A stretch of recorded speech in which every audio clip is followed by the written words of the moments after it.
Jaya, Jaya, Jesus Christo. Jaya, Jaya, Jesus Christo.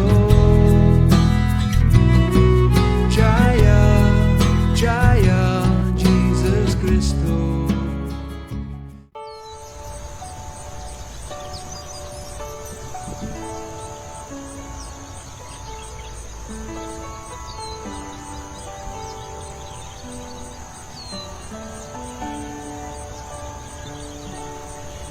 Jesus Christ. Maraming tao nagpapahayag ng kanilang debosyon, pananampalataya, at pag-surrender sa Kanya.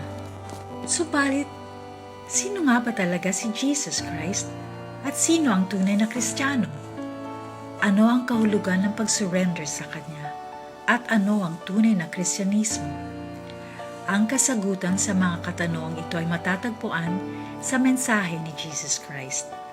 At ngayon, ang tunay na mensahe ni Jesus Christ ay ihahayag sa atin ng ating kaibigan na si Gabay Hari Criado. Ang salitang Hari ay isang banal na pangalan ng Diyos Ama or Holy Name of God na may kahulugan na siya na nag-aalis ng mga impediments and difficulties sa paglapit natin sa Kanya. At ang kahulugan ng salitang Criado ay tagapagsilbi o servant. Kaya ang ibig sabihin ng Hari Criado ay tagapagsilbi ni Panginoong Hari. Ngayon ay pakinggan natin si Gabay Hari Criado sa ating programang Gabay Hari. Ang iniisip ng isang tao na siya ang kanyang katawan ay tinatawag na ignorance, illusion, kamangmangan. At karamihan ng mga tao ay nakakalungkot pong makita itong katotohanan na ito. Dito lang naman yan sa material world. Ay iniisip nila na sila ang kanilang material na katawan. Kung kaya't base din dito ang kanilang pag-aakala na sila ay makakahanap ng kaligayahan dito sa material world. Ang sinabi po ni Jesus Christ, don't set your minds on earthly things, because the things that are seen by the eyes are temporary, but the things which are not seen are eternal. Ang ating katawan ay nakikita ng material na mata, at ang mga bagay na nakikita ng material na mata, ang ating material eyes, ay siyempre material din po. Sabi ni Jesus Christ, don't set your minds on earthly things. No? So, ang pagmamahal sa Panginoong Diyos, yun yung instruction niya sa atin. At sinabi niya rin, flesh and blood cannot inherit the kingdom of God. Ang aking katawan at ang inyong katawan ay gawa sa laman at dugo, flesh and blood, cannot inherit the kingdom of God. So kung iniisip ko, ito ang aking bahay, ito ang aking tahanan, this is my home, the material world is my home, then para siyang nagtayo ng bahay sa buhangin at darating ang panahon, itong ilusyon na to, sooner or later, makikita niya, magigiba ang kanyang iniisip na pundasyon ng kanyang buhay. Pero yung nakinig kay Jesus Christ doon sa sinabi na flesh and blood cannot inherit the kingdom of God, yung bona fide, enlightened spiritual master ay wala sa ilusyon na siya ay gawa sa material elements, ang material na katawan. So kung makinig tayo sa sinasabi ni Jesus at maintindihan natin, hindi ako ang aking material na katawan, at ang aking Ama daw, sabi ng Panginoon, our Father is in heaven. No? So, ang aking goal ay makadevelop ng perfect loving relationship by engaging in loving service of God. Tayo pong lahat ay mga anak ng Panginoong Diyos. Kaya nga po, ang turo ng Panginoong Hesus, kapag tayo ay magdasal, sasabihin natin, Our Father. Ang ating tunay na identity ay hindi tayo ang ating material na katawan. Tayo yung anak ng Diyos, yung spirit soul na nasa loob ng katawan, ang parte ng buhay. Kaya gumagalaw ang ating katawan na gawa lamang sa material na particles. Ito'y dahil nandito tayo sa loob, tayo yung buhay na nagpapagalaw sa ating katawan. Tayo bilang life particle or spirit soul, ang ating totoong home or tahanan ay sa kaharian ng Diyos. The spirit soul belongs in the spiritual world. Pero dahil tayo ay kasalukuyang nandito sa material world at tayo ay naghahanap ng happiness, ng contentment, at hindi natin makita-kita, ang isang tao ay maaring magkaroon siya ng malaking bahay. Pero kung habang nasa labas siya ng bahay, nakaka-experience siya ng anxiety, anger, frustration, hankering, yung mind niya ay disturbed. At siya'y pagod na rin sa kanyang salamuha sa mga tao sa labas. At gusto ko nang magpahinga, gusto ko nang umuwi. Kung uuwi man siya sa malaking bahay, ang kanyang trouble sa kanyang mind, ang nagbibigay ng trouble sa kanya. At habang nasa labas siya ng bahay, kung hindi siya nakakaranas ng kaligayahan dahil sa wala siyang nararamdamang merong nagmamahal sa kanya ng tapat at nahiwalay siya sa kanyang minamahal. Siya ay malungkot. Ang malungkot na tao, ipasok mo man siya sa malaking bahay, pagdating niya sa sala o sa kanyang higaan, malungkot pa rin siya. Ang kawalan ng experience na merong nagmamahal sa kanya at wala siyang minamahal, ang desire in our hearts to have a perfect loving relationship cannot be satisfied simply by putting that person inside a big beautiful house. Kung wala tayong nararanasang pagmamahal, hindi natin mararanasan ang tunay na happiness sa buhay. Kaya nga po, binibigyan tayo ng direksyon ni Jesus. Nagbibigay siya ng instruction para ma-regain natin ang ating original na buhay na puno ng kaligayahan. Meron pong napakagandang verse na binanggit si Jesus Christ sa Matthew chapter 7 verse 24 hanggang 25. Ang sabi po, "Therefore whosoever hear these sayings of mine and do them, I will like him unto a wise man, which built his house upon a rock. And the rain descended, and the floods came, and the winds blew, and beat upon the house, and it did not fall, for it was founded upon a solid rock."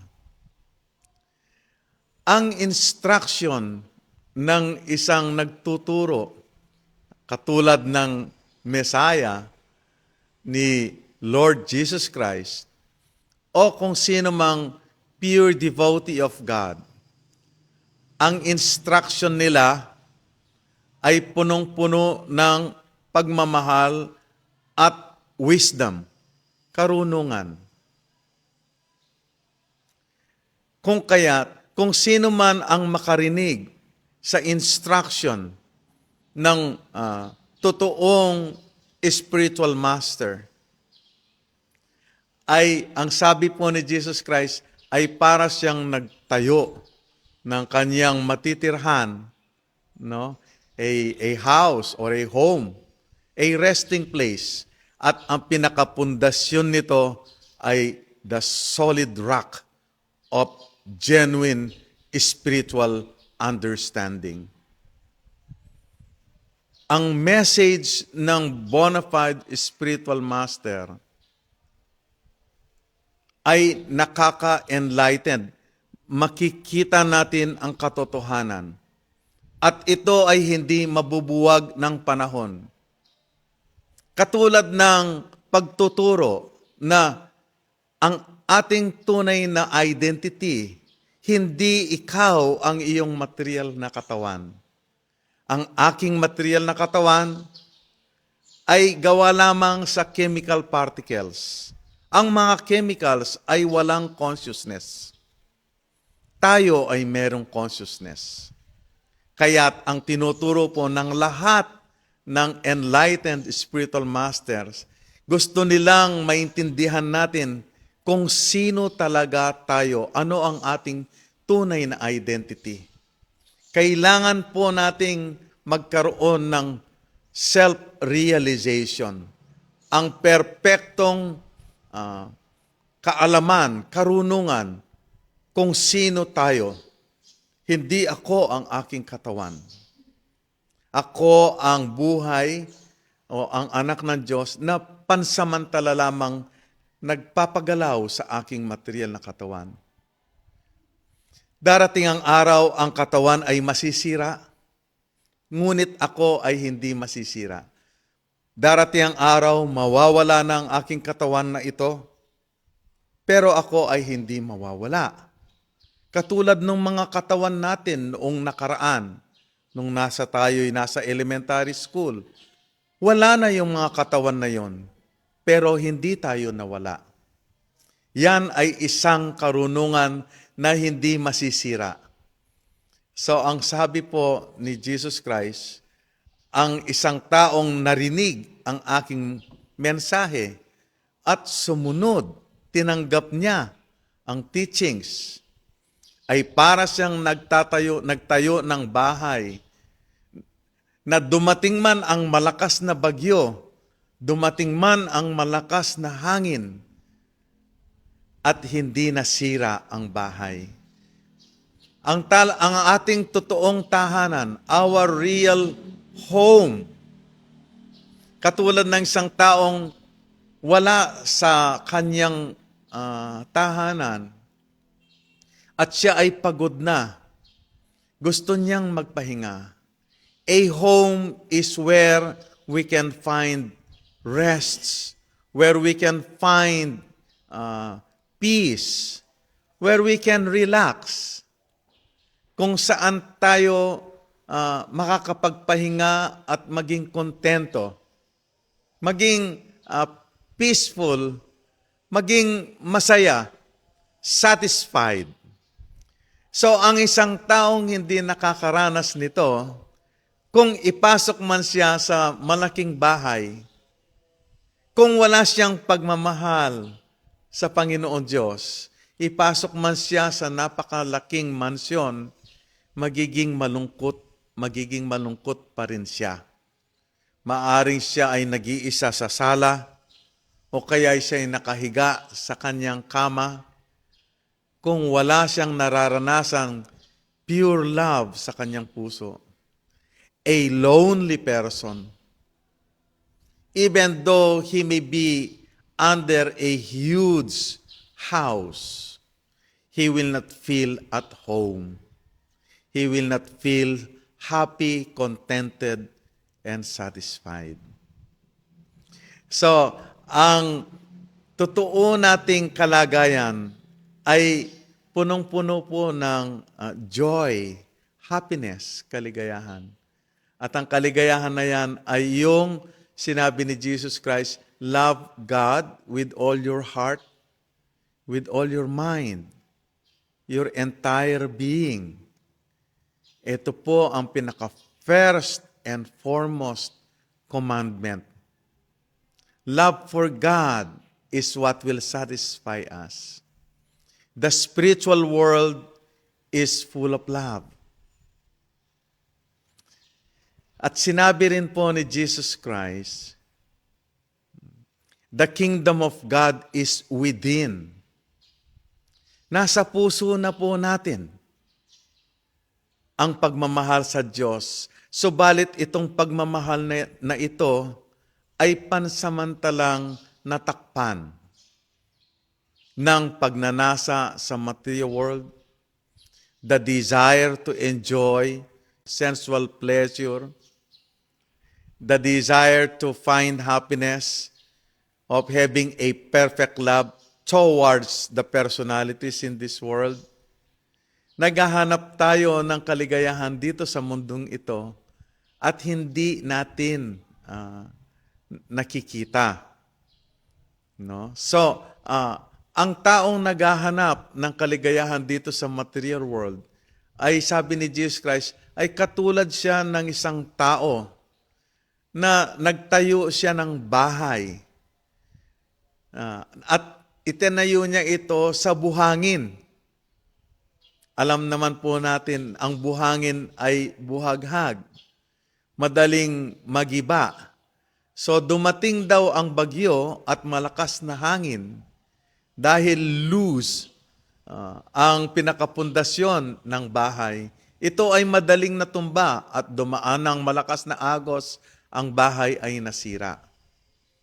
Ganyan din po, kapag inisip ko na ako itong material na katawan,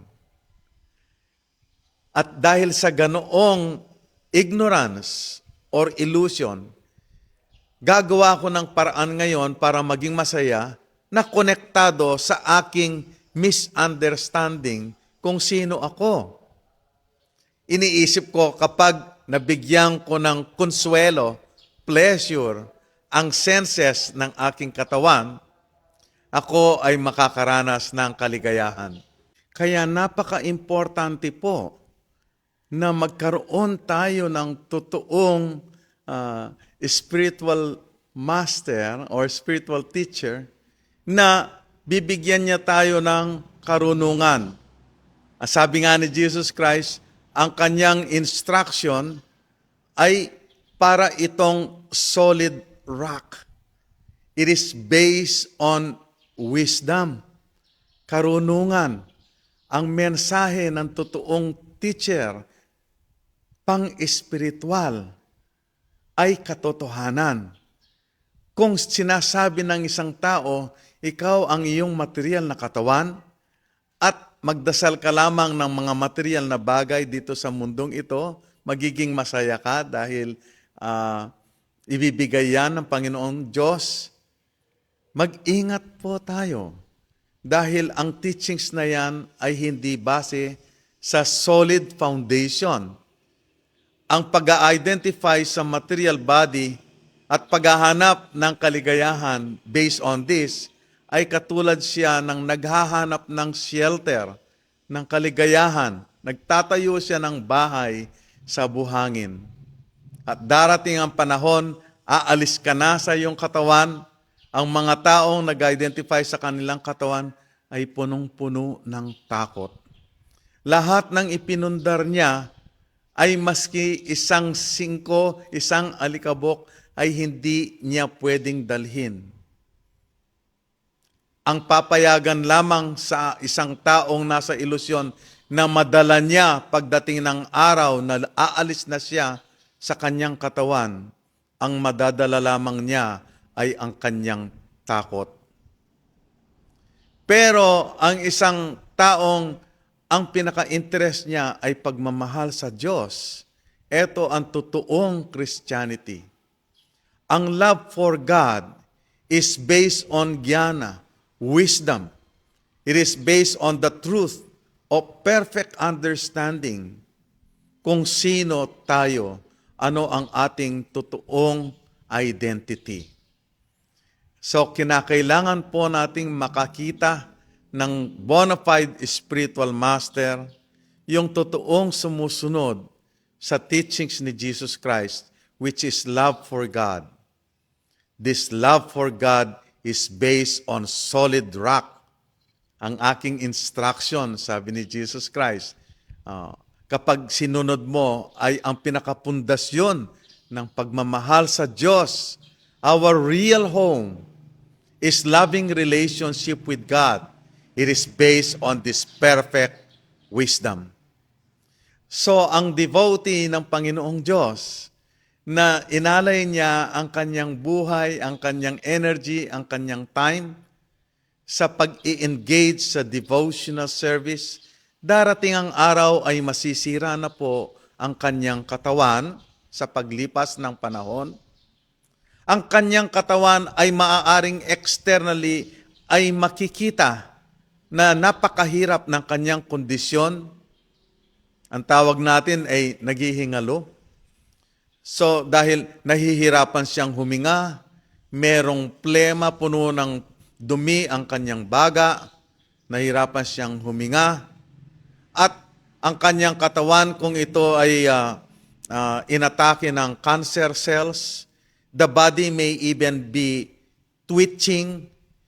A person may appear to be in a very painful situation, but because the person is not the material body, ang nakikita lamang ng ating material na mata ay ang malfunctioning machine. At yung foolish person, pag nakita niya yung devotee sa ganitong kondisyon, magko-conclude siya base doon sa nakikita ng kanyang mata. Kaawa-awa naman itong taong ito, siya ay naghihirap. No? Hindi niya kasi nakikita ng ating mata. Hindi niya nakikita ng taong nasa ilusyon na tayo ang ating katawan. Wala siyang spiritual vision. Hindi niya nakikita ang loving relationship of the spirit soul with the Supreme Lord. Ganyan din ang mga camera, hindi niya kayang ipakita ng camera, no? Ang pagmamahalan ng servant of God at ang God the Father at pagsisilbi kay Jesus Christ. Dahil ito nga po ay invisible sa material eyes. Pero sa katotohanan, ang devotee ng Panginoon Diyos, pag malapit na niyang iwanan ang kanyang katawan, wala siyang takot. Dahil alam niya na nandiyan ang kanyang kaibigan, ang kanyang master, ang kanyang Panginoon na magbibigay ng protection sa kanya. So the devotee of God upon leaving the body may appear to be in a very difficult condition, but in fact, he is perfectly at home with God.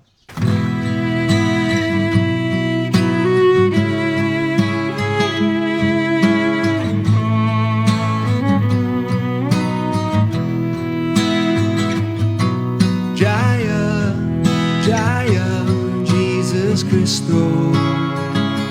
Jaya, Jaya, Jesus Christo. Jaya, Jaya, Jesus Christo. Jaya, Jaya, Jesus Christo. Jaya, Jaya, Jesus Christo. Jaya, Jaya, Jesus Christo. Jaya, Jaya, Jesus Christo. Jaya, Jaya, Jesus Christo.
Jesus Christo.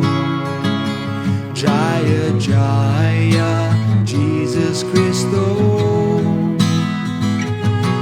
Jaya Jaya Jesus Christo. Jaya Jaya Jesus Christo. Jaya, Jaya, Jesus Christo. Jaya, Jaya, Jesus Christo. Jaya, Jaya, Jesus Christo.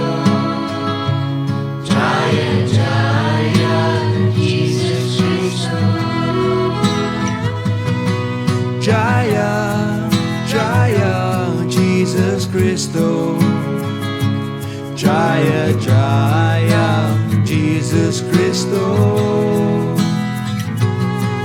Jaya Jaya Jesus Christo. Jaya Jaya Jesus Christo.